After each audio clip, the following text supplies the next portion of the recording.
Bike অ্যাক্সিডেন্টের সময় এই মোবাইলটাই একটা মানুষকে বড় দুর্ঘটনা থেকে বাঁচিয়ে দিয়েছে।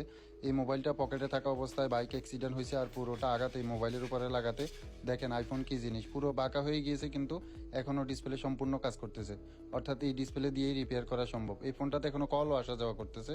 তো আমরা প্রথমে এই ডিসপ্লেটা রিপেয়ার করব কোনো প্রকার চেঞ্জ ছাড়াই। দেখেন ডিসপ্লেটা আমরা রিপেয়ার করে দিয়েছি, কোনো প্রকার পরিবর্তনের প্রয়োজন হয় না, শুধুমাত্র উপরে গ্লাসটা পরিবর্তন করে ফ্রেমটা ঠিক করে দিয়েছি। এখন আমরা এটার বডিটা পরিবর্তন করব। তো আমাদের কাছে সবসময় আপনারা 100% অরিজিনাল পার্টসগুলাই পাবেন। এই যে এটার বডিটা লাগাচ্ছি, এই বডিটা হচ্ছে একদম 100% অন্য একটি আইক্লাউড সেটের বডি, যেটা অ্যাপেলের অরিজিনালটা। তো আপনারা আমাদের কাছে সবসময় অরিজিনাল জিনিসগুলাই পাবেন, যেটাই আপনাদের প্রয়োজন হয় আইফোনের জন্য। তো আমরা এটার বডিটা পরিবর্তন করে ডিসপ্লেটা রিপেয়ার করে এখন আপনাদেরকে দেখাবো। একদম সেটটা শোরুমে সেটের মতো হয়ে যাবে, যে সেটটা আপনার মনে হবে যে মাত্রই কেনা হয়েছে এরকম। তো ব্যাক স্ক্রুগুলো লাগিয়ে দিচ্ছি। এখন দুইটা বডির মধ্যে আপনাদেরকে কম্পেয়ার করে দেখাবো, একদম 100% অরিজিনাল, সেম টু সেম যেরকম আগে ছিল আমরা সেরকম অরিজিনাল বডি দিয়েই লাগিয়ে দিয়েছি। সম্পূর্ণ কাজটি করতে মাত্র 17,000 টাকা খরচ হয়েছে।